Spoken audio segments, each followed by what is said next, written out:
It wasn't like we were bad parents when we punished our kids. We were taught that you were a bad parent if you didn't punish your kids.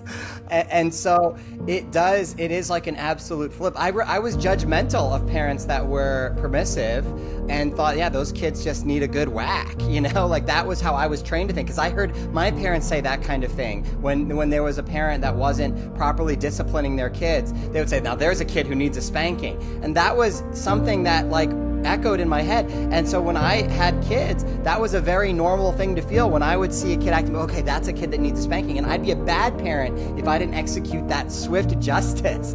And so it's a tough thing to completely, it's a real reversal. It's quite hard to do. Hello, families. Welcome back. I'm so happy that you are here. Today, we officially kick off our 7th season of the Fresh Start Family Show, and we are really thrilled to bring you our guest, Brian Recker, who is the author of the new book, Hellbent. And Brian is a public theologian, speaker, and writer who's passionate about exploring Christian spirituality without exclusion or fear. And so, of course, if you're a Christian family, you are going to really enjoy this episode, and I think find it fascinating and interesting, especially if you are an evolving Christian that is looking at maybe some of the things you were raised with or some of the things that you were taught in your first season of faith life. I think we all go through different seasons in our faith journeys, and really asking and making sure that you truly believe what you are passing on to your children, that you are not just doing things because it's the way that it's always been done, or teaching your kids things just because that's what was taught to you, but really because you truly believe in it. So cheers to all the evolving Christians in the house. Also to the families not of Christian faith, I hope that you will hang on and listen to this episode, because what we're examining in this conversation is the question of, is fear the foundation? And we specifically talk about what indoctrination looks like through religion in children, and how fear really is, unfortunately, a very powerful force. And of course, it is one that we do not choose to engage in, rely on when it comes to raising our human souls. That's why we do the work that we do here at Fresh Start Family. Firm and kind connection-based parenting strategies that rely on influence and relationship and compassionate discipline, not punishment and power over. But I think it's really important to understand that fear does affect human souls. And so you get to choose. Are you going to use fear moving forward? Or are you going to decide to be a painful generational cycle breaker and choose a different way to influence your children? And I think also the conversation that we're having today, whether you're a family of faith or not a family of faith, will give you help you understand why so many people do respond to fear, right? And so Brian's work is specifically around the teachings that are so intense with young children, especially their first decade of life, of the threat of how you may suffer in an eternal life of fire and damnation and awfulness if you don't go the air quotes right way, or if you make the wrong decision, or if you are bad. All of those things are combined with this messaging of eternal suffering in hell, which is just insanely damaging to a nervous system, especially one of a child.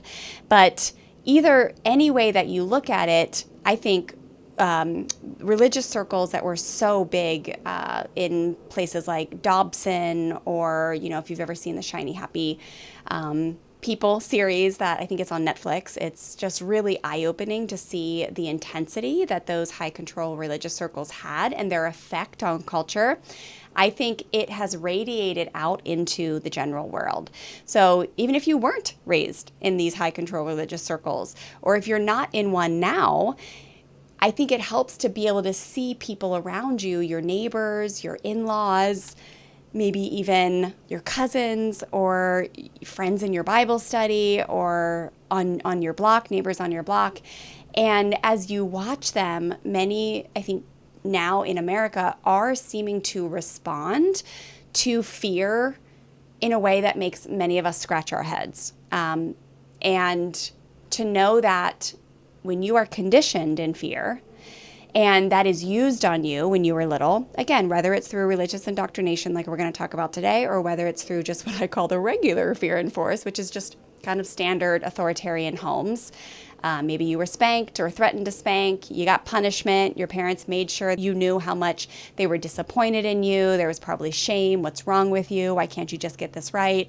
But it's all the same commonality. It's the same denominator, the same common denominator of fear. And so that is what we're looking at today. And so thank you for taking part in this conversation. We all get to choose to dissent from fear-based parenting, fear-based living.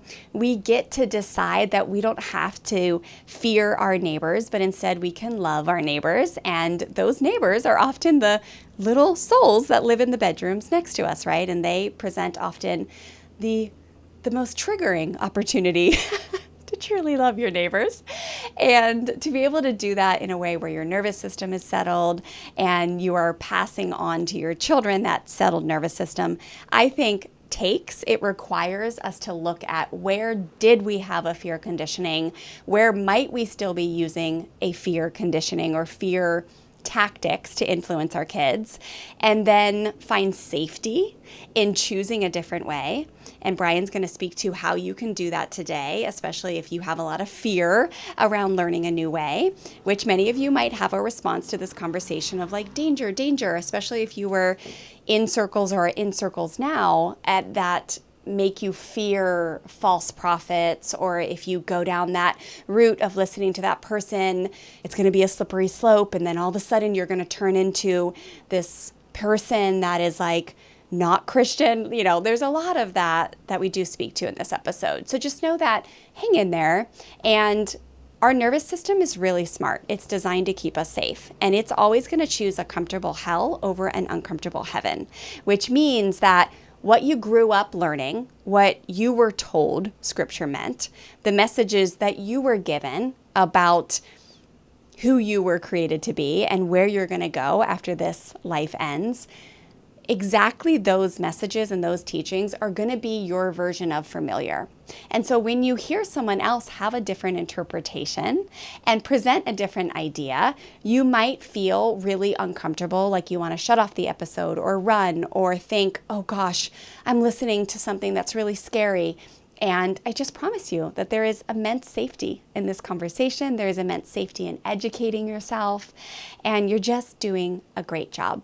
And cheers to, for those of you who are choosing to raise your children in a faith environment, as my friend Meredith Miller says, who wrote the book Woven, cheers to raising our children in a faith that they don't have to heal from. And if you are not a family of faith, cheers to raising our children in a culture and a family that is safe, and that they don't have to grow up and heal from the fear-based tactics that were used to make them submit. So thanks for listening, guys. Thanks for being here. Please share this episode if it blesses you. If you find some interesting points about it, share with your friends, shoot a text, share on social. You can tag me. I'm at Fresh Start Wendy. Make sure you follow Brian because he's doing really incredible work. Grab his book, Hellbent. And without further ado, help me welcome Brian to the show. Hello, families, and welcome back to a new episode of the Fresh Start Family Show. Terry and I are thrilled to be here today with Brian Recker.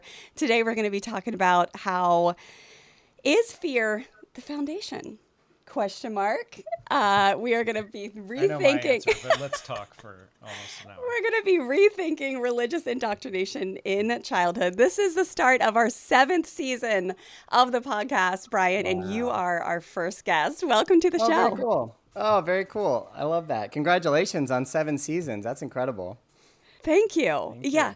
It's wild how, like, all of a sudden, time is going very freaking fast. The passage of time is... Whoa. A wild hell of a thing. Our kids are teenagers now. Yeah, it really hell of a thing. Good joke. Good joke. Brought Brian. my kids to their first day of school, and just feels like I just did that last year, you know. And this is the last year that they'll all be in elementary school. Next year I'll have a middle schooler, which is wild. That happened very fast. Yeah. It really does. It sounds like such a cliche thing. When your kids are little, days feel super duper long and it just feels chaotic. And then that second decade, it really starts to go so fast. So wild. I don't know how we got to our 7th season of the podcast. It feels like just yesterday we started it, but we really wanted to start the season off with a bang, Brian. And I think this conversation today excuse me, is going to be just solid gold. We respect your work so much. You are really helping to shape so many lives in a new direction with your work and your new book that is coming out, Hellbent, that we're going to talk about today. And this conversation is going to be really important for our students and our listenership. We are a parenting organization. We help parents go from stressed and frazzled to peaceful and empowered. And many of our days we spend helping parents escape a reactive parenting cycle and replace an authoritarian parenting model with a democratic, firm and kind, connection-based model that is life-changing. Like, it is life-changing. We help parents really break painful generational cycles. We help them embrace compassionate discipline versus punishment. And I spend my days day in and day out helping families all over the world, tens of thousands of at this point, with how to do that. And some have an easier time than others, right? To unlearn the patterns that we learned the first decade or two of their lives. And so as we talk about fear today being this foundational element, and whether as parents we really want to use this as a tool, so to speak, to influence our kids, I'm coming at it from the angle of watching so many people that I've helped, the people who have the hardest time switching out and healing the nervous system, rewiring the nervous system, responding versus reacting, are the ones that were raised in high control religious settings. And so it's been really interesting to watch that unfold through the years. The people who found their faith later, I'm someone who wasn't raised in the church. I didn't find my faith till about 19. They have a much easier time adopting the strategies. And the ones that, again, were raised with more of the fear that we're going to talk so much about today, they just really struggle. It takes them a lot longer, and it's just really interesting to watch. But they are equally as dedicated. Wrong. Like, it goes against your fundamental wiring of what you think God is like and what you're really supposed to do. I mean, I was taught that it wasn't like we were bad parents when we punished our kids. We were taught that you were a bad parent if you didn't punish your kids. So it is like an absolute flip. I was judgmental of parents that were permissive and thought, yeah, those kids just need a good whack. Like, that was how I was trained to think. Because I heard my parents say that kind of thing. When there was a parent that wasn't properly disciplining their kids, they would say, now there's a kid who needs a spanking. And that was something that, like, echoed in my head. And so when I had kids, that was a very normal thing to feel. When I would see a kid acting, okay, that's a kid that needs a spanking. And I'd be a bad parent if I didn't execute that swift justice. And so it's a tough thing to completely, it's a real reversal. It's quite hard to do. It really is. And that's why I'm so excited to chat with you as we dive deep into this subject of, like, fear-based parenting, where it comes from. Obviously, we're going to talk so much about religious and, indoctrination and all the things. But I know you're a father of 4. And so you get it, right? Like, you've probably been through a season where you're like, oh, yeah, that's the way. And then now you're like, I don't think so, right? So start us off, Brian, by telling us a little bit about your story. Your story is so fascinating. And I think, like so many of us, it echoes what I really see as, like, a beautiful evolution, as Sarah Bessey calls it, like an evolving faith, right? Of growing and learning and unpacking. And that has been such a journey that's painful at times, but really, I know for me and us both, has brought us closer to God. But watching you do that publicly has just been so inspirational. So tell us your story. How did you get to this point where you are a theologian and a pastor in the way that you are now? Well, I was raised in fundamentalism. My dad is a fundamental Baptist pastor still. He has planted 3 fundamental Baptist churches in New York City. And so I grew up in a fundamentalist home, quite strict, and my parents are very kind people. It could have been a lot worse. Like, when I watch some of the documentaries about kids raised in fundamentalism, I'm always like, wow, it could have been a lot worse, because I think sometimes that fundamentalist way of viewing children gives permission to cruel parents and to baptize their cruelty as, like, oh, it kind of says, like, yeah, you're doing the right thing when you treat them like that. Whereas I think my parents were fundamentally quite kind people, but they believed these ideas that still leaked down. But I do think it could have been a lot worse. But essentially, I was raised to believe in obedience and hierarchy as kind of fundamental to the parent-child relationship. I grew up singing or listening to Patch the Pirate. I don't know if you're familiar with Patch the Pirate, but there's an obedience song in there. I don't know. Oh God, no. that we would sing Delivered a by lot. a pirate? So Patch a Pirate, he's like a Bob Jones sort of guy. He's passed away now, but basically he was a guy who lost an eyeball to cancer, and then he created this whole character, creating videos and songs for kids and stuff. And one of them was, obedience is the very best way to show that you believe. Action is the key. Do it immediately, and joy you will receive.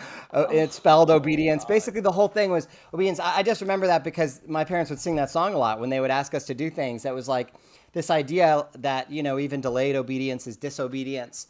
And yeah, I think the idea of rebellion was really essential too. They would talk a lot about how kids are just naturally rebellious. And all of that was undergirded by this belief that was ingrained in me from very young that I was deserving of going to hell. From the age of 5 or 6, right. I was first given the gospel, and what the gospel meant to tell me at 5 or 6 that I was a sinner and that God's holiness, demanded that sin be punished. And that if I was going to stand before a holy God, I would either go to hell or heaven based on whether or not I had accepted Jesus as my savior. But that by default, I was going to go to hell. So I had to accept Jesus so that I could go to heaven. And that was the whole deal. And so God was this big punishing guy who was going to damn me unless I was on the right side of that belief line. Basically, that was so, evangelicals use this phrase like a relationship with God quite frequently, like, oh, it's not a religion, it's a relationship. But for most of us, we entered into that relationship on the premise that if we didn't enter into that relationship, we would be eternally tortured. And so that is a hell of a way to start a relationship. Yeah. I mean, if you just think about if you just think about any of your meaningful relationships, like if it's like, listen, I love you so much. And if you don't love me back properly, like, I'm going to destroy you, like, forever. Like, I'm going to come after you. I'm going to set you on fire. It's a toxic relationship that I had with God, really, because I was very afraid. My relationship with God, the foundation of it was fear, not love. And I think having that belief that our kids are inherently wicked, that tends to be a theological support for a parenting style that sees your kids as, okay, we're all inherently wicked. The best we can do is sort of bend them towards right behavior. And we do that via discipline and punishment to try to break their wills and that sort of thing. And so that was, like I said, it could have been a lot worse, but that was like a fundamental sort of perspective I had of human nature, of my own nature. And then it did begin to leak out on my kids when I had children of my own. But I ultimately did deconstruct at one level in fundamentalism. When I went to school, I kind of was disillusioned with fundamentalism, and I became a mainstream evangelical following college. And that was like a big step of deconstruction at the time. My parents were disappointed with me that I started going to a church that had a drum set, because in fundamentalism, we was like no CCM even. Like Stephen Curtis Chapman was too liberal for us growing up. Like, so no drums, King James only, no pants on women, like that whole world was what I grew up in. And so for me to enter like a more mainstream evangelical church was actually an important thing. It felt like a breath of fresh air at the time, even though the conservative theology was actually quite similar. The surface level felt a lot more refreshing. I could wear jeans to church. I could come as you are type of a vibe, right? Get some tats. And not be exiled. I did. No, literally, I was a tattooed pastor. People sometimes assume that I got the tattoos all after my deconstruction, but I got tattoos while I was an evangelical pastor, because it was one of those hip churches, right? Where you could have, you had a cool band and the pastor had a tattoo or so. I didn't have the hand tattoo. Like that would have been like maybe a little too much. So I got that one after. But yeah, I think that was helpful, because I think that initial deconstruction of fundamentalism, I had to lose my parents' approval, which is sometimes the hardest part of any deconstruction. Is it's not changing your mind about the beliefs, it's losing belonging. And that is often the tough thing for people stepping out of any high control religion. And so even though it was some years later that I ultimately left evangelicalism as well, it kind of gave me that muscle for trusting my gut a little bit and experiencing the loss of a level of belonging, which, turned out to serve me. So I think we all have things to deconstruct, even if you didn't grow up in that. Like there's systems that are shaping us that we have to look at. So I'm kind of thankful that I grew up in fundamentalism, because it kind of forced me to deconstruct, because like there's no way I was staying in that, Right. Yeah. It was like seriously. So crazy that it's like it had to be deconstructed. Yeah. Well, you had me at like no drum set. I was like, no, that alone, we need. I couldn't listen to any music growing up. I didn't know. But I still Our am very daughter's a ignorant about drummer, like and 90s we're like- music. Like people will be like, "Oh, 90s hip hop is the best." I was like, I wasn't allowed to listen to hip hop in the 90s. No. Oh my You get to gosh. discover it now. Yeah. It's never too late. It is never too late. So that's the Amazing. first leg of Okay, the so journey. you- I don't yeah. know if you. Yeah. I could carry on into the evangelical pastor part, but I don't know if you wanted to pause Well, there. about please, well, tell anything. us.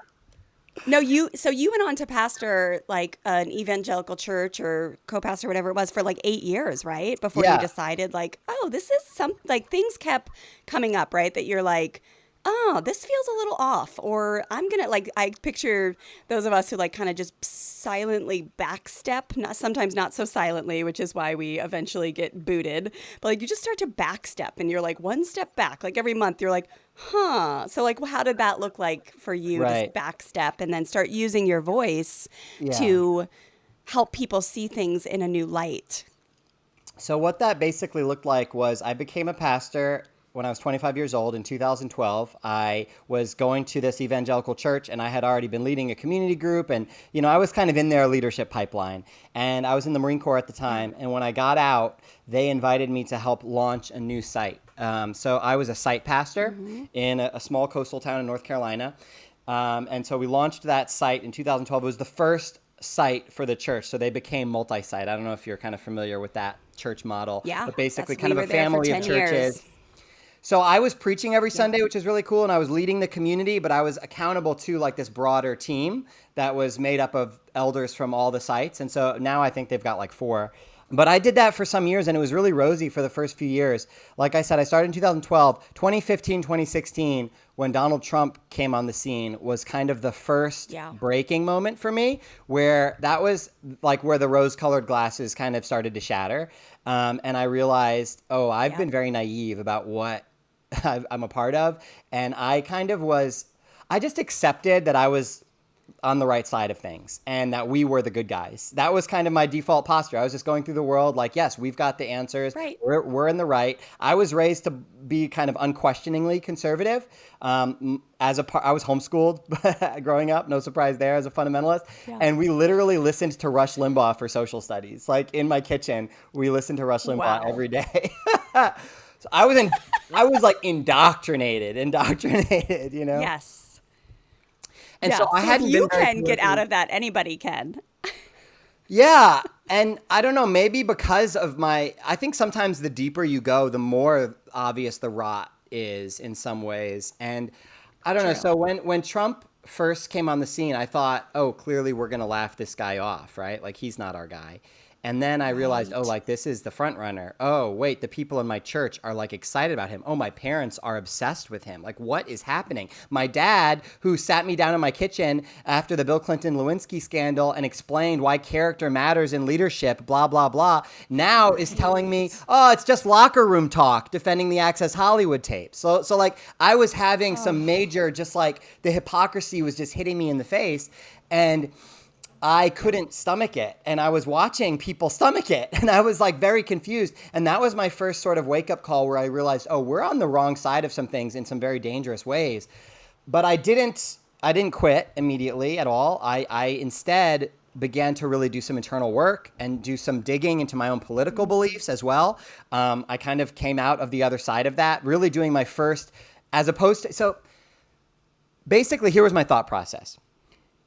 I don't know everything. I'm not the smartest person in the world. I don't know everything about politics, but I could tell Trump was a bad dude. Like that was bad. I knew that was bad. And if the people who are saying that's good, in fact, this is one of the greatest presidents we've ever had, this is the best, like, oh, I don't trust your moral discernment at all. And then my next thought was, what else were you lying to me about? Because I just literally swallowed what you were feeding me for years. And if you think that's the best, then maybe I need to go back and do some work and not listen to you anymore. And so that was what I started doing. That's a great way to say it, yeah. So I started reinvestigating some premises, especially politically, and I kind of came out of that a socialist. I also theologically started to do a lot of work, and one of the topics that I really began to dive into was hell, because that one always bothered me, and I began to realize, oh, this is another issue where they were just telling me something that maybe actually isn't even in the Bible. And so over those next few years, I was doing a lot of work while still pastoring. And while I thought I was doing something good because, a lot of these people were listening to Fox News every night and maybe being shaped in some very harmful ways. And I was able to sort of challenge that on Sundays and give them a different perspective about loving your neighbors. But it really wasn't until 2020, COVID epidemic, the whole crisis of, you had a whole country protesting over George Floyd. And when I preached about race, like I got all these angry emails from old white men telling me that it was like all made up. And like, I got to a point where I realized I couldn't exist in this system anymore because I was giving it a stamp of approval that I couldn't do that anymore with my integrity intact. And so I put in my resignation at the end of 2020. And when I was out of that position and that institutional pressure was no longer on me and I wasn't required to believe certain things as a part of my job, I realized how much being in that institution was keeping me from being my full self. And I was censoring myself in ways I wasn't even really aware of until I was out from under it. And so change happened even more rapidly. I had been evolving, but then it was like once I was out of the institution, it was like my evolution kicked into overdrive in a way where it probably would have happened sooner had I not been kind of under that institutional pressure. And definitely one of the things that really evolved at that point was my parenting, because I was somewhat uncomfortable with the parenting that I was supposed to do. But in that world, all the pastors spanked their kids. We all listened to regular evangelical mainstream voices on how to do parenting. And so I did spank my children for the first few years of their lives. And I'm so glad that I got out of that environment and was able to really deconstruct some of that stuff. Oh, so I'm so happy you did too, Brian. And so as you step back and you experience this new freedom and like, wow, I actually can use my voice, and you felt some lightness, you just started speaking online, right? You just started to share some of the things. Is that you just kind of hopped on and started talking on Instagram? Not immediately. It took me a little while. It was about a year after I quit that I did my first series of videos about why I believed Christians should accept queer people. And that was when, so like a year out, it kind of took me a little while to get my courage to do that. But I knew I needed to be public about it because I had been, as a pastor, at a non-affirming church. So our public stance as a church was that it was a sin to be gay. And so I knew I wanted to be public again about my change of belief because I was public before about this position. So that felt right.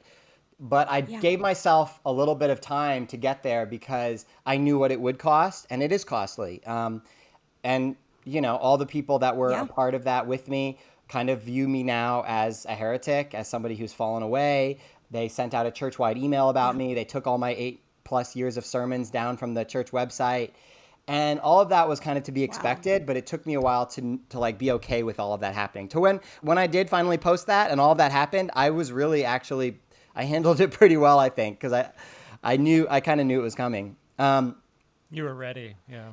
And it's not that everybody needs to post like that. I do think that if you have been publicly against a community, that it's right and reparative to publicly repent for that. And so I've tried to be clear about that. And I was surprised at the way the platform grew. I wasn't trying to do that necessarily. I do think it's a little bit rare. I mean, there are a lot of other people talking about these things, but I think in terms of someone who was an evangelical pastor, it can be tough because those were my people. Those are all your people. So even if you change your minds, a lot of times people don't want to talk about that because it's 90% of my relationships are going to disagree with me and also think less of me for talking about this. And it's going to make those relationships strained. And so it is really hard. It's about a loss of belonging, I think, for people. Parents, I want us to be real with each other for a second. Summer often ends up being a total doozy for many of us. The kids are bickering, vacations sometimes feel more stressful than restful, and many of us end up juggling work and camp schedules or the 10,000 I'm hungry snack request a day. But this can all just leave us feeling really depleted. So if you are feeling snappy, overwhelmed, or, frazzled at the end of the summer, you are not alone. That is exactly why I'm hosting Unfrazzled, a totally free 4-day live stream event starting September 8th, going through September 15th. I will show you how to reset your parenting with a system that's both peaceful and powerful, so you can stay calm, set loving, firm, and kind boundaries, and show up as the grounded, powerful parent you want to be and that your kids need. It's the perfect way to shake off the summer chaos and start the new school year strong with a solid plan of action, feeling clear, confident, and connected. Head to freshstartfamilyonline.com/unfrazzled, or you can just DM me the word unfrazzled on Instagram. My handle is @freshstartwendy, and I will personally help you get signed up. Let's do this.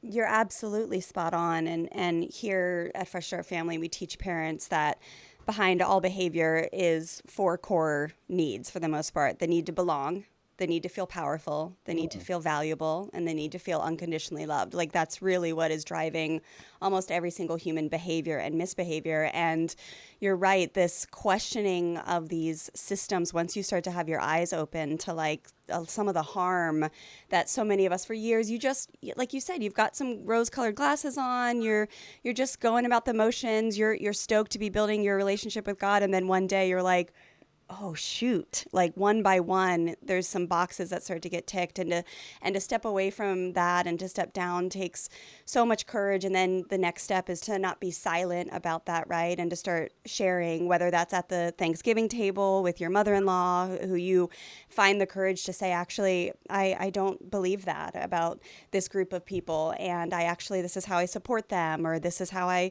now believe and teach my kids. Like, it is just such an unwinding of the nervous system. And so we've already touched on kind of some of the common evangelical teachings that kids grow up with, especially when you're raised in the church, like the high control faith circles like you were. We touched on the opportunity, so to speak, to give your life to Christ at such a young age, which really isn't a true free will moment, right? There's so many different things. There's purity culture often being taught that we know from, thank God, from Sheila Gregoire's work, has been proven to be so harmful later in marriages for the high number of people. There's just so much taught, right? There's the condemnation and the exclusion of the queer community to the point where parents are taught to literally disown their children, not go to their weddings, end relationships. And what a timely, like, I was just tripping on God's timing often in life, but like to have this interview be on the week of James Dobson's death, where so many people are processing the harm that man did for generations of human souls. Yeah. And what I think is wild is even the people that weren't raised deep in the church, like, again, I wasn't raised, I just had what I call like the normal fear and force, right? So I got spanked. It was an authoritarian model, right? It was just like, you do what you're told because you're supposed to. Like, it was classic my way or the highway. But what I think happened, especially since like the 70s, 80s, when Dobson came in to be, which is one of the most forefront authoritarian leaders of the Christian like religion over the last 50 years, the culture followed behind, right? So it was always that culture was there with the fear and force, but then I think that type of like high control, fundamentalist, Christian, evangelical teachings, it really did influence so many others. And so I have students over in the UK right now. They're in like my high full mastery program, which is like very intricately involved with me. Like we go very, very deep and like help end these patterns and reshape their lives and the relationship with their kids. But to hear them about like, it's kind of the same upbringing over there, the high control and like the unwinding is so intense, especially for one of them, where all the stuff that we're talking about was so rigid and enforced. But my question is, Brian, our second point here today is just finding safety and doing things differently. And as you're talking about processing through the like that lack of belonging, and you're like, you know what, I did okay. I stepped out and I did okay. But so many of my parents that I work with, it is a like mind fuck to get out of that, because you are so terrified. You are doing it wrong. And this comes down to this conversation around the indoctrination of like, if you mess up, the stakes are freaking high. If you listen to the wrong person, if you listen to a false prophet, and like, it's very upside down Stranger Things world, right? Like, who would have guessed that the following of Jesus Christ would be so like crazy, right? Like Yeah. for those of us who are like compassion, empathy, patience, gentleness, self-control, like, man, those of us who really take that seriously, we are now, as you said, the heretics. And like, but to go outside of that, it feels so dangerous because, in my opinion, the nervous system has been conditioned in fear. And if you question authority, there was a price to pay, whether that was in physically getting hurt and harmed, emotionally getting hurt and harmed. That submission model is just so intense, which I think is why we have what we have in America right now, right? Where many of us are, our jaws on the ground just going, how is this possible? That a man like this could lead a movement similar to Dobson, right? Like, how it is so clear to so many of us that this is harmful, crazy town stuff, but like so many people fall in line and submit under this authoritarian model. So the question is finding, what would you say to someone who was like, yeah, it's always felt like in my gut, I wasn't in line with the spanking, or it doesn't make sense for me to like, if my kid was to be queer one day, to be like, you are, the love, the sin, hate, it doesn't make sense to me. I've always felt it in my body that this wasn't right, or all of it, like, but stepping outside and having my family question me or think I'm wrong, it just feels way too dangerous. What is your thoughts on that? Yeah, I think that hell is a big part of that. It's like the ultimate trump card, where if you step out of line, it's like, well, yeah, what if I'm going to hell? And I think a lot of people feel that, and it does trickle all the way down to, so your view of God. I like to say it does matter what you believe about God, but not for the reasons we've been told. A lot of people think they have to believe the right things about God, because if they're wrong about their God beliefs, then they might go to hell, right? So you have to be right about God, as if like the whole thing is about getting the answers right on the God test so that you can go to heaven instead of hell. Debate, I don't think that that's why it matters what you believe about God. So on the one hand, I don't care what you believe about God. I don't think God's going to punish you for being wrong. But on the other hand, it really does matter what you believe about God, because what you believe about God really does inform how you think you should live and how others should live and how the world should be arranged. And so if God is a punisher, a big controlling guy, an authoritarian dictator who tortures people that are on the wrong side of him, then yeah, of course that's the kind of president that you're okay with having. Like, if God is going to send the majority of people who ever lived to hell for not being Christians, then yeah, it's really not that hard to imagine why it's okay to send illegal immigrants to Alligator Alcatraz. Like, this is literally just like a small version of what you actually believe God is going to do for everyone. And so it does justify, and then also it really twists the very meaning of love, because these same people believe that God is love. So then what they ultimately have to believe is that true love is about enforcing the right hierarchies and basically controlling people. And so it is quite a mutilated and harm. Yeah, punishing, certainly. Yeah. If God's love can include punishment, then our love can include punishment. And so for me, I think I got lucky in that deconstructing hell was pretty early for me, even while a pastor, because I was always uncomfortable with the idea. I didn't like preaching about it. In fact, I didn't preach about hell. I would talk about death, because that's much more biblical. There's a lot of talk about death in the Bible, and how but hell, I whenever I would get to a passage that seemed like it could be about hell, what I would actually find when you dive into the context is, this isn't talking about an eternal torture chamber that God sends people to. That's not what this is about at all. This is a metaphor. Yeah. There's something else going on here. I would dig into it, and I was like, wait a second, like, where is hell in the Bible? Because it's not in these passages that I was told that are about hell. These are about other things completely. And so I began to study it quite deeply. And that was one of the things where it's like, well, what else are they lying to me about? And I began to realize that hell is not enforced as a rigid dogma because it's so clear in the Bible, but because the system demands it. The evangelical system demands it. In fact, when I first talked to the other pastors on my team about how I had begun to change my mind about hell, so my first step, I didn't become a universalist immediately. My first kind of step was to go from eternal conscious torment, which is the traditional Christian doctrine that everyone who's not a believer is going to be eternally consciously tormented. Like, it's as bad as it sounds. My first step was to become an annihilationist, which is most of the images that seem to be talking about hell are actually talking about death and destruction. And so a lot of Christians believe in annihilation, which really just means God's not going to make anybody suffer, just that if you're, basically you'd be put out of existence. And so that was my first step. I don't believe that anymore. But I did talk to the other pastors about this because I was like, well, I don't believe this. And like, that's the official position of our church. So there was like an integrity issue. And when I first brought it up to the lead pastor, he was like, okay, so you don't believe that God's going to torture people in hell. He's like, okay, but you believe something bad is going to happen to them, right?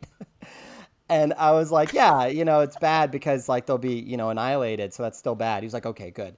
It was like there is like a bad thing, right? As long as something bad happens to them, there has to be a them and there has to be a punishment, or else the system doesn't make sense, because why be a Christian unless non-Christians are punished in some way? So the whole worldview is based on punishment, on being on the right side of punishment. And it wasn't until, and I knew that I had to stop at annihilationist. I couldn't become a universalist, because once you really uproot the whole idea of a punishing God and realize that's not what spirituality is about at all, the whole thing is not about avoiding punishment. It's about growing in love. Once you do that, you really have to throw away evangelical spirituality altogether, because the whole thing is built on a framework of punishment and hierarchy and control. So for me, I had already begun to do some of that work. As I stepped away, I really realized like, okay, I was only being an annihilationist because I was a coward and I didn't want to break fully with the evangelical structure. I wasn't ready. But I began to go even deeper in my theology and really just rejected the idea of a punitive God altogether. And that was really helpful, because I was also, when in 2020, my oldest son was 5, and I was beginning to feel uncomfortable with the ways that I was parenting him, but those ways were rooted in the theology and philosophy that I had grown up with. And so deconstructing a punitive God and punitive theology helped me to embrace even gentle and connected parenting.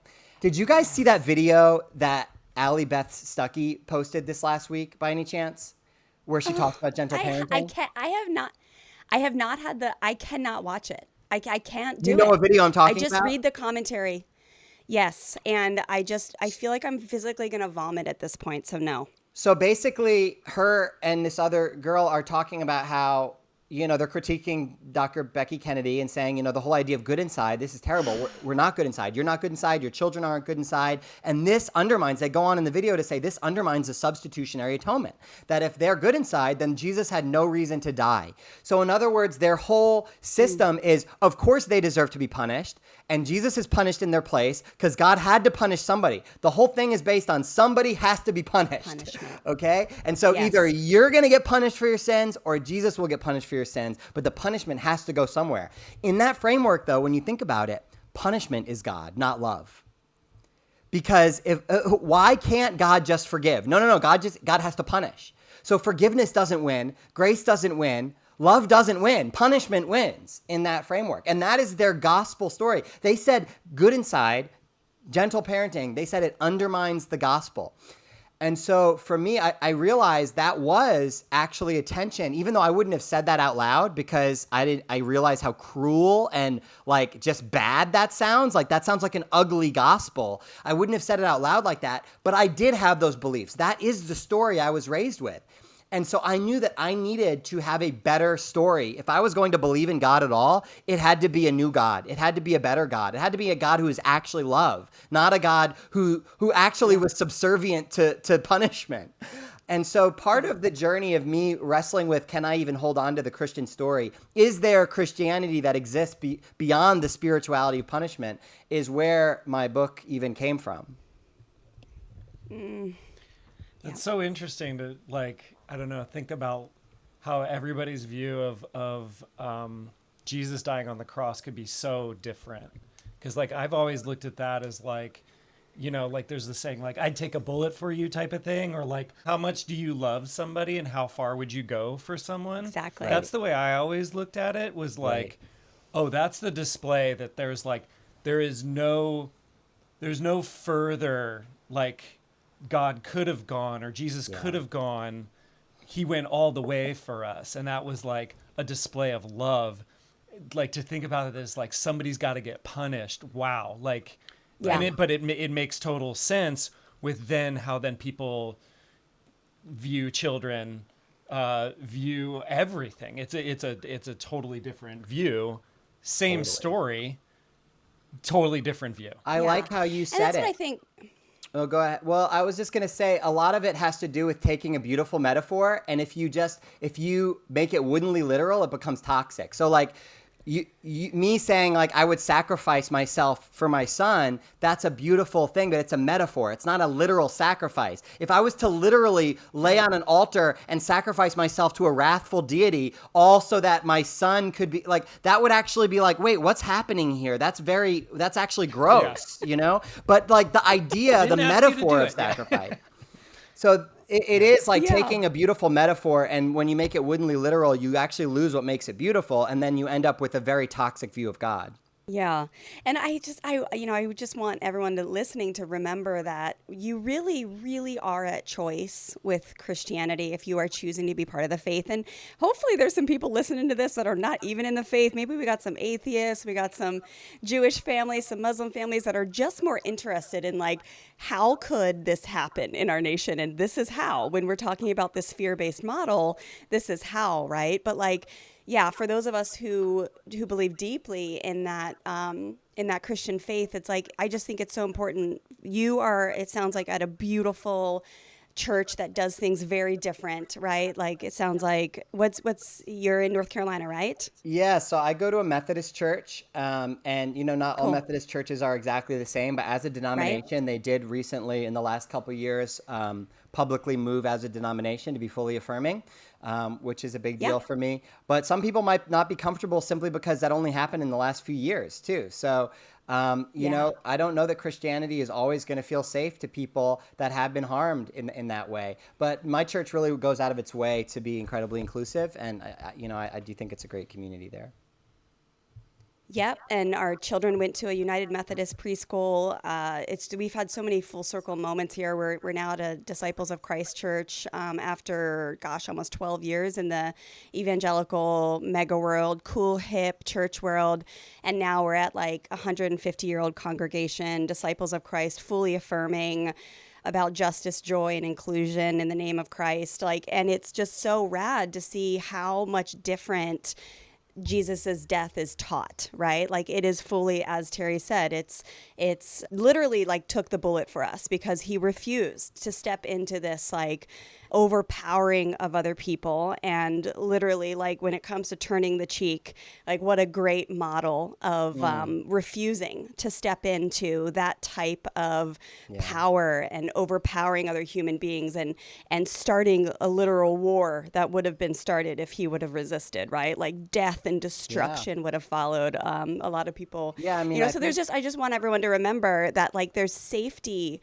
all over the place, but when you are deep in these circles, and especially if you've been raised by them, I wasn't aware until I essentially kind of got kicked out of the cool hip evangelical church in our town because I was an affirming person and I shared about that and I became dangerous. But like I didn't realize there was 5 churches in our 2-mile radius that operate in a much different way, that are not teaching those classic things that we're talking about, that are not preaching this like type of like punishment, hell-based thing to children. So I just want everyone to remember that. And you, Brian, and we are just great examples. Even you in the South have found a place that is doing it differently. And there is safety, even though you lose people when you decide to step away from some of the harmful systems, that you are realizing it starts in your body. You can feel it in your body, like, something's off here. And when you develop the ability to listen to that, it is painful to lose the belonging, but then if you just trust us, you can find a new belonging. And you're right, some people are just like, hell, screw that, I'm out. Like I want nothing to do, and some people never come back to the Christian faith. Some people might come back a decade later, but we have realized that there are a lot of spaces that are operating in a much different capacity. Yeah, and I'm hopeful that my book can be helpful for both of those sets of people. You know, if you're looking to hold on to a Christian spirituality that isn't rooted in fear and punishment, then I think I wanted to write a book to help people do that. But I also think that even for people who want to break up in a cordial way with it completely, but knowing that those ideas can still haunt you even after you do that. Like, I think some people have said, okay, I'm not a Christian anymore. 10 years later, they still wake up thinking, what if I'm wrong and what if I'm going to hell? Because that's the only way that they were taught to think of about God. And so if your only mental model for God is a big punishing guy who's going to send you to hell, and you're like, well, I'm not going to believe in God. I'm an atheist now. Okay, I don't believe in that God. But it's like, but what if I'm wrong? And so I think even if that's you and you're like, I don't have any desire to go back to Christianity, recognizing that that was never the God that was being revealed by Jesus, that wasn't ever what it was about, I think can be really healing for people, even who say, hey, I don't think I want to identify as a Christian, but it's actually really good to know that even that's not what Jesus was talking about at all. Yeah. And for someone who teaches the nervous system healing and regulation day in and day out, just for everyone to remember, it's just the nervous system being conditioned by the water you swam in growing up, right? Like it's literally just a nervous system setting, and the nervous system is so incredibly capable of healing, and it just takes so much dedication and good mentorship and therapy and finding a community that does it different, you know. But boy, oh boy, it's like that nervous system, again, so much of my days I am working with people who have intense suffering from those type of things. The what if I'm wrong? Yeah. It literally, that is just one aspect that Rob kills and destroys families. So it's just so cool to work day in and day out with people who are dedicated to unwinding that. And it is possible, but sometimes it can take a decade or two, or sometimes even 3.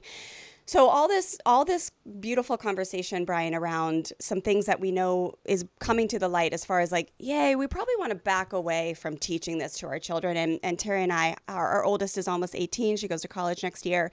And I've kept so much from her first, 15 years of life specifically. And I have a lot of notes and stuff from when we were in the evangelical megachurch, and she went to Sunday school every week. And we know that she was in that, right? And we watched some of the things. And now that we know what we know, we realize, oh, yikes, if we could do it again, right? We wouldn't have her dropped into those environments. Like that example, if I'm sure you saw it, I know you probably commented on it. A lot of people might be familiar with the Jackie Hill Perry video. There's this very viral video where she's sitting with these small children, and she's like, you deserve to die. It's just so, it was such a great opportunity for so many incredible pastors. My friend Meredith Miller did a great piece on that, and how that's a horrible way to teach children. And it's just, we know it does damage, we know, but the people that are deep in those evangelical spaces, they continue to reinforce that message in Sunday school. And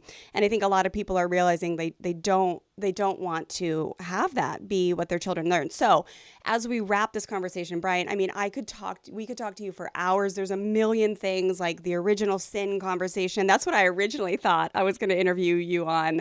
And then it's okay, cool. Let's dive deep into the hell conversation.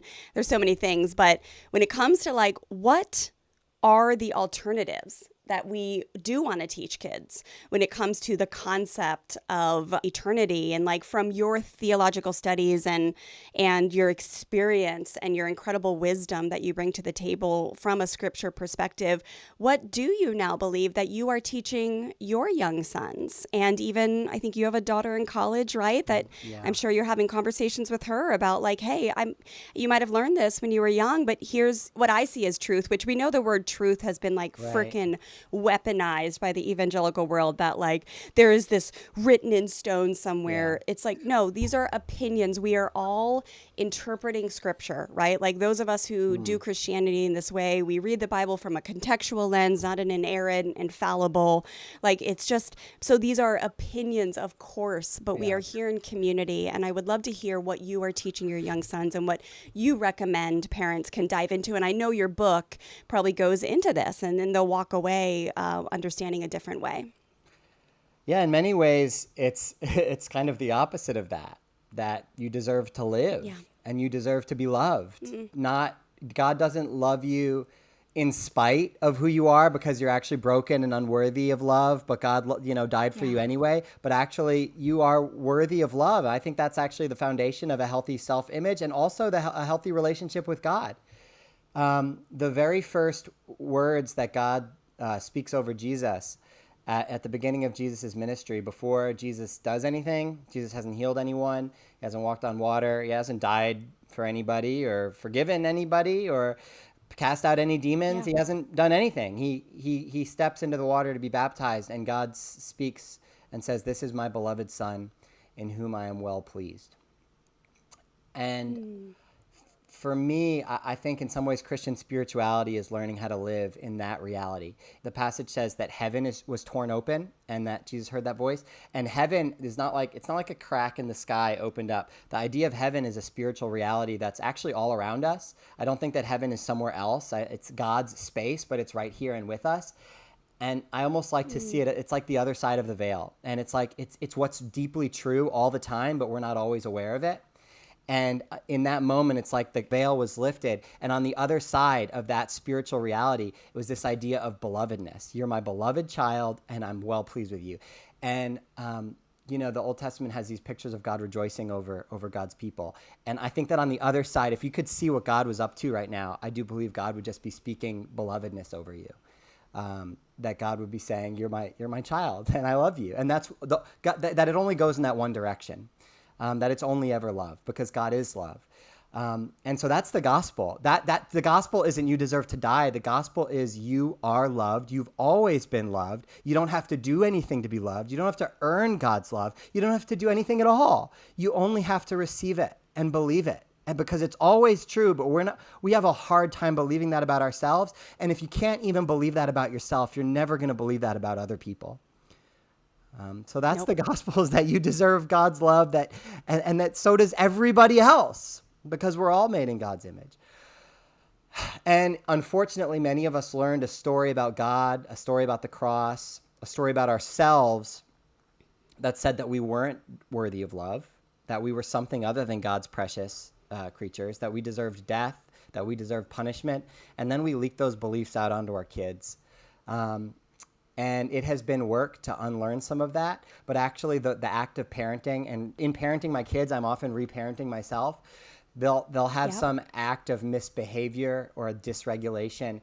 And my initial response in my nervous system often is still to punish. That's how I was raised. And I will often feel like doing to them what was done to me, or reacting to them the ways that I would have been reacted to if I would have acted in those same ways. And I will often have to stop myself and remind myself that, I know my inner child is like, that's not fair. And, I want to punish these kids, but actually they don't need my punishment. They don't need a dictator. They don't need some authority figure right now. They need a father. They need my love. They need compassion. They need presence. They need connection. They need boundaries and safety. And when I do that, I'm often able to tell myself, and you didn't deserve that either. You didn't need that either. They're worthy of love right now, and you're worthy of love right now. And I do believe that it's love that will heal us, not punishment. It's so beautiful. I love that. What a journey from the very beginning of, if you want to enter into this relationship, do it for fear of going to hell, to what you just said. It sounds like there was just so much that you needed to go through, unpack. I can't imagine all the conversations that you had and the courage that it took to walk out of circles, to risk losing friendships, to just saying, this doesn't feel right. So I just commend you on your courage, your bravery, and then how you decided to break a generational cycle to do things differently with your kids and your family. That's huge. So I think that's a message to so many dads out there right now. I know there's a dad right now listening that's just saying this doesn't feel quite right. And so I hope today is the day for that dad to hear what you just heard and look at God that way. Yeah. I hope so too. And me too. And I love it, because when you speak about the foundation of what you're teaching your children, and knowing that you've done the work, right? You are a theologian, you are a pastor. You know, so many people that come in hot that are like, no, no, no, no, no, this nonsense. It's like, do you understand how much thought and study I have put into this? You know, like clearly you have done your homework, Brian, and what you are preaching and what you are encouraging parents to understand, that there is a different way, and studying hell and the scriptures associated with it and the teachings around it, especially to young children from a young age. That's just one fun section of becoming an evolving Christian, right? Of like really diving into these scriptures in this particular area. And I know your book is such a great way to do that, but really that is to me, it's a gospel of abundance. There is plenty of love, there is plenty of grace, there is plenty of forgiveness, there is plenty of time, there is plenty of ability in all of us to teach with firm kindness, to teach life lessons instead of punish our children, you know, to let go of the concept that we need to make our children feel worse in order to make them behave better. We can let it go. There is plenty of ability, even if your nervous system has been paved very, very deeply. You know, that knee-jerk reaction to punish is what I'd say 60 to 75% of our students face day in and day out. That urge to react is the number one pain point in our community. But we know that studies have shown that when people live with that scarcity mindset of there's not enough, right? Like you are on edge. There is not enough, and God is watching, and there is going to be punishment if you don't get it right. Like studies have shown that perceived scarcity fuels aggression and distrust. And it does it in homes, it does it in communities, it does it in the world. And we just see it play out with authoritarian leaders of all kind, whether that's in the home, whether that's in our nation. And so to be together with someone who is really empowering families to do it differently and to do it from a true, like, gospel-centered way is just so beautiful and so refreshing. So thank you, Brian, for your work. I know you bust your ass to teach and to encourage people. And so we are really grateful for all that you do. And I cannot wait to finish your book. I've started it, but don't have a hard copy yet. So I am just going to dig through it as soon as I get that hard copy, and I can't wait to finish it. Please tell listeners where they can find it, the exact drop date. I'm pretty sure that it'll be dropped by the time this episode comes out in a few weeks, but tell listeners all the places that they can come find you in the book. Well, first, just the last thing I'll say is those are really kind words. And I just want to say that I don't always get it right. And I still do punish my kids sometimes. And I always regret it. But what it gives me the opportunity to come back and repair with them when I do respond in ways that I think we're not loving. And they need to see that too. And that's another thing that a lot of us didn't see modeled is that repair, because we're not God. Sometimes people will say God's ways are higher than our ways. And I'll say, yeah, I agree. Like, my love sometimes, despite my best efforts, does still include punishment. But I don't believe that there's any punishment at all in a God of perfect love. But yeah, my book comes out September 30th. Anywhere books are sold. Audio, I'm doing the audio, which I'm really excited about. Hardcover and digital, all on September 30th. So yeah, you can pre-order anywhere, Amazon, Thrift Books, wherever. You can find me on Instagram at BeRecker, RECKER at Gmail. Or I started to give my email address.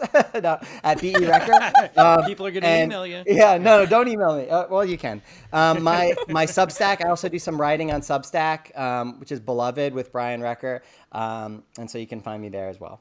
I love it. And let's just hit the pre-orders then, because this episode will come out still in pre-order season. Okay. And you've got some hot pre-order bonuses. So yeah, so if you pre-order it, and there's a link in my Instagram bio where you can just upload your receipt and download some goodies. One is an essay I wrote, 5 things that I would tell myself when I first started deconstructing, which is kind of a personal essay of some things that have been just really helpful for me. So that's in addition to the book. The other one is a cheat sheet that goes through the top 5 most fear-mongering hell passages in the Bible and just gives a very brief reframe of other ways to think about those. So if you're looking right now for like, wait a second, like Bible doesn't talk about hell, like what are you talking about? There's this passage, this passage, this passage, this passage. That cheat sheet will just quickly go, not through every passage, but like the top 5, and just give a quick reframe, which kind of will apply to many of the other passages as well. And then the third one is chapter 1 of the book will also be immediately available for download when you pre-order.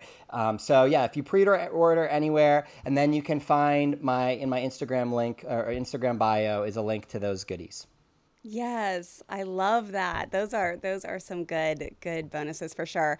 And with the punishment stuff, Brian, just remember everyone does that in the beginning. Like my book's coming out May 2026, Fresh Start Your Family, and I tell so many stories about where I really got it wrong, and like, you know, like really good juicy stories that are like, here's how you like you will continue to punish, you will continue to react, but that's part of the unwinding of the nervous system, right? And now you know me, Brian, so I can teach you all my magic, you know, compassionate, disciplined ways and responsive parenting ways that are going to help you walk off that ledge when you're tempted. So When does that book come out? It's been May 2026. So we got a little bit, but That's next super spring. helpful. I know. We're so excited. Well, Brian, thank you. Thank you for being here so much. Thank you so much, Brian. Yeah, Thanks, it's guys. been so good. Yeah. Hooray! You made it to the end of a Fresh Start Family Show episode. Thank you so much for being here. If you have a quick second, make sure you hit subscribe to our show so you can be updated when our new episodes drop. I will see you back soon for the next episode. Okay, parents, now is the time to get registered, if you haven't yet, for our free 4-day live stream event called Unfrazzled, starting September 8th, going through September 15th. If summer has left you feeling snappy, frazzled, or stretched too thin, this is your chance to reset before the school year starts. Head to freshstartfamilyonline.com/unfrazzled, or you can just DM me the word unfrazzled on Instagram. I'm at FreshStartWendy, and I will make sure you get all signed up in just a few minutes. I'll see you there.